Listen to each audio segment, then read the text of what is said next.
Hey guys, Max here, and today we're looking once more at the war in Ukraine. We're just going to basically cover what happened over the last day, the assaults that Russia made, how the Ukrainians repelled them, and what might come next. Now, as I've said a couple times now, this is not going to be a video focused on the finances of the war. I put a video out earlier today looking at that and looking at what happened in the markets, and we'll have another market update tomorrow as well. So what actually happened since yesterday? Well, fighting intensified all across Ukraine. Ukraine didn't put up resistance at the border, as we know. They carried out ambushes in strategic points, targeted supply lines especially, and most of their forces remained concentrated in major cities like Kharkiv and Kyiv. As of the end of yesterday, Russia hadn't really advanced as quickly as they thought they would, and they hadn't reached those cities yet and reached the main Ukrainian forces. Last night, however, they did. They attacked in force and were largely repelled. The narrative that we saw yesterday was basically Russian forces are getting close to Kyiv. Once it's taken, it could all be over. Russian forces got there though, but they failed to make really any ground against the Ukrainian armed forces because there was such fierce resistance.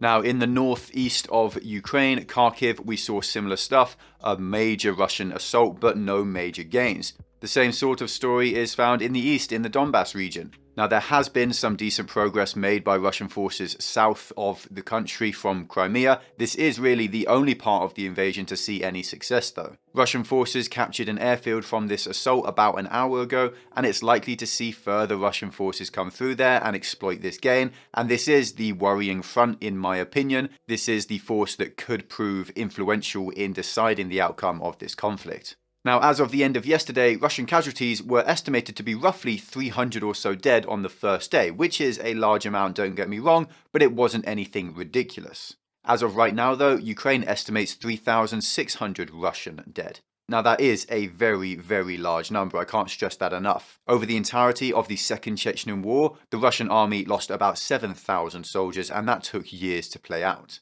The chances are here though that these numbers are probably inflated, and in reality they're probably a fair bit smaller, but more than 1,000 dead Russians is still quite likely here. The truth is that it's actually very difficult to know how many enemies you killed, and almost every force in history has overestimated the damage that they've inflicted. Something that happens all the time, for example, is different people or different units claiming the same kills twice because they both engaged that target, so they both thought that they were the ones to fire the killing blow, and the kill gets recorded twice. The reality is here that this probably isn't malicious intent, but it's good for morale to inflate these numbers, and the sentiment here is largely correct. Russia's army is taking very large losses, they are performing very poorly, and morale is being boosted by Ukrainian success. Now, as of about 6 hours ago, there are 198 Ukrainians killed, 1,115 wounded. Russia has likely also lost about 100 or so main battle tanks, 14 fixed-wing aircraft, 8 helicopters, and over 500 armoured vehicles. On top of that, over 200 Russian soldiers have been taken prisoner of war as well. Now, these numbers are actually far more likely to be accurate. They are largely verified by Western intelligence, and they're far easier to verify than Russians killed or wounded. Russian tanks or armoured vehicles, for example, can literally be checked. Once they get destroyed, they don't tend to be moved, whereas people, bodies and wounded infantrymen do. Now, it does seem like there are far more Russian forces coming, however. Western intelligence, which, let's remember, has been incredibly accurate so far, despite all of our, mine included, doubts during this conflict. They estimate that about half of the Russian forces that were on the border waiting to invade have now entered the country. The fiercest fighting right now seems to be near Kharkiv in the northeast of the country, and Kyiv is seeing the second fiercest, but even Kharkiv is not yielding. Russian troops seem incredibly unmotivated almost across the board. Many seem to be completely unaware that they were even at war until they were engaged by Ukrainian forces, claiming that they seriously thought that this was just military exercises as they entered the country. Conscripts seem to make up a large portion of the forces at war as well. Equipment is very lacking for Russian sides, and their updated Cold War tech is not holding out too well. Logistics especially seem to be an absolute nightmare for the Russians. There are plenty of videos of Russian tanks and armoured vehicles literally just sat on the side of the road with their soldiers sat outside smoking because they've run out of fuel merely 50 miles into Ukraine. I actually tweeted a video showing exactly this that you can see for yourself. Link as usual is down below in the description. Now, one absolutely major loss for Russia is that yesterday 2 Il-76 planes were shot down. Now, these are big military planes, fixed wing, used to carry men or equipment, not necessarily to fight themselves. If you're not sure what they are, think of the kind of plane that you fly on holiday to, a jumbo jet, as opposed to something like a fast jet. Anyway, 2 of them were shot down, reportedly carrying VDV troops or Russian paratroopers, with all lives on board lost. Ukraine claim at least 100 dead VDV men. Possibly there are far more though. That 100 number comes from the capacity of the plane when paratroopers are set to jump static line style. I think the actual capacity is about 112. If, however, the plan had been for the plane to land on an airstrip, the planes could have had upwards of 300 men on board. As of yet though, this is unclear, but it is clear that they were shot down, and this is again verified by Western intelligence. Now, VDV troops are a volunteer force. They are far better equipped, better trained, and better motivated than normal Russian troops, and conscripts especially. They are supposed to be very good, and we in the West have actually feared their performance for quite some time, but they haven't exactly performed too well so far. But this is still a major loss of life for Russia, and a major mistake and failure. Russia has failed to achieve air superiority over Ukraine as well. Yesterday, the consensus was basically that they had it in the bag, they had neutralized most of Ukraine's air force and AA capabilities, and they were mostly limited to manpads, things like Stinger missiles, basically men on the ground holding missiles in their shoulders. Now, these can be really effective for taking out helicopters and slower aircraft, but they are very ineffective against fast-moving aircraft like jets. Helicopters, of course, are still at risk over Ukraine, as are slower planes like the Il-76, and they always will be because of the threat of manpads. Coincidentally, the Netherlands is sending 200 Stinger missiles to Ukraine, which will for sure be a major help. The Ukrainian Air Force, though, isn't actually incapacitated as we thought they were. They still have some planes up and running, and they are using them as well. Russia has proven incapable of actually controlling the skies, another major upset for Russia, and this will make it far more difficult for troops to advance across Ukraine. Now, with regards to Antonov Airport, the battle that we saw yesterday west of Kyiv between crack Russian VDV troops and Ukrainian soldiers, well, it continued to develop. The airfield changed hands a few times before Russian armoured vehicles reached it, but by the time that Russian armour got there, Ukraine had actually destroyed the airstrip, rendering it useless to Russian forces, and it now can't be used to land planes. So Ukraine just pulled their forces back from it and let the Russians have it. Again, a major success for Ukraine and a major failure for Russia. And again, this was a mission carried out by the supposed crack VDV troops. And there's even reports that maybe Russian Spetsnaz were there fighting for the airfield. And this is basically a damning indictment of the Russian armed forces.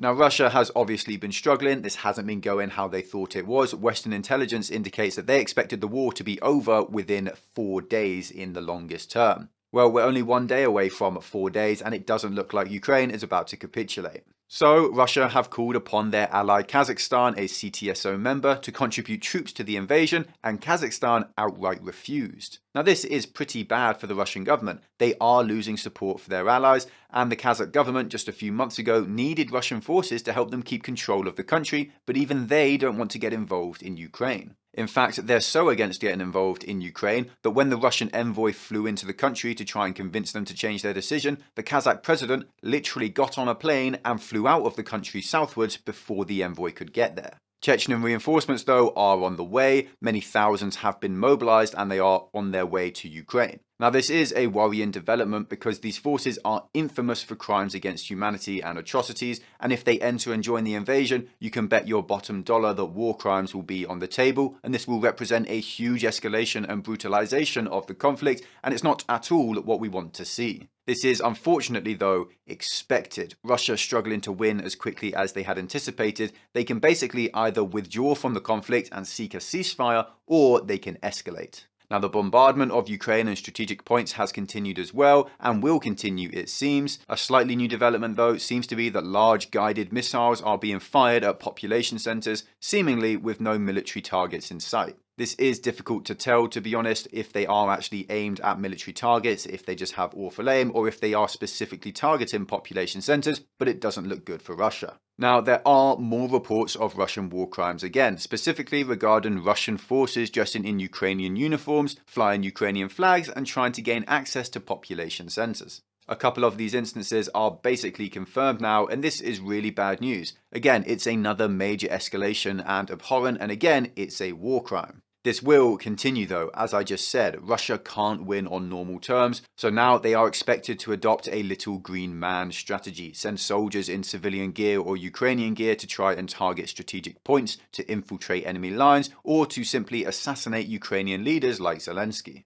Now, Ukrainian resolve is still incredibly strong, morale is very high, and it's being bolstered by huge unexpected success and additional support from the West. More arms are coming as well, more weapons and more money is being donated to Ukrainian forces, and there is now growing huge diplomatic support from really all over the world. The big ask from Ukraine right now, their really big target, is a no-fly zone over Ukraine to be enforced by NATO, but unfortunately this is very unlikely. It would require Russian forces to be shot down by NATO forces when they inevitably breach Ukrainian airspace. This would be a major escalation by the West, but the West doesn't really want to escalate. They certainly don't want to be forced into this conflict, and they are really paralyzed by inaction. Ukrainian celebrities, mostly boxers, because Ukraine just manages to create incredible boxers somehow, they are standing and fighting for the most part. Usyk was out of the country during the invasion, but he has flown into Ukraine and it seems like he will take up arms. The two Klitschko brothers have already taken up arms and are probably the most terrifying soldiers in the world right now. I mean, can you imagine a 6'7" world champion heavyweight boxer on the battlefield?